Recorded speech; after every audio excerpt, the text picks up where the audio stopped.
Tinatayang mahigit 1 milyong pisong halaga ng mga fully grown marijuana plants ang winasak ng mga tauhan ng Benguet PNP sa matagumpay na operasyon sa bayan ng Tibungan, Benguet. Narito ang report mula kay Patrolwoman Melba Langbis. Patuloy na malawak ang kampanya kontra illegal na droga, tinatayang 1,136,000 pisong halaga ng fully grown marijuana plants ang nadiskubre ng mga operatiba sa Sitio Bakugan, Takadang, Kibungan, Benguet kamakailan lamang.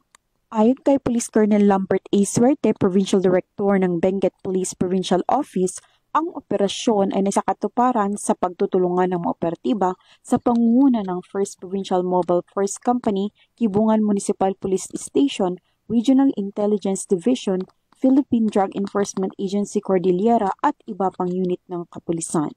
Bagamat walang nahuling cultivator, lahat ng nadiskubring marijuana ay naidokumento at sinunog sa mismong lugar habang ang sapat na sampol ay dinala upang isumite sa Regional Forensic Unit Cordillera para sa qualitative test. Ang pagpuksang ito ng kapulisan ay patuloy na pagsuporta sa kasalukuyang administrasyon na naglayong maging illegal drug-free ang ating bansa tungo sa mas progresibong bagong Pilipinas.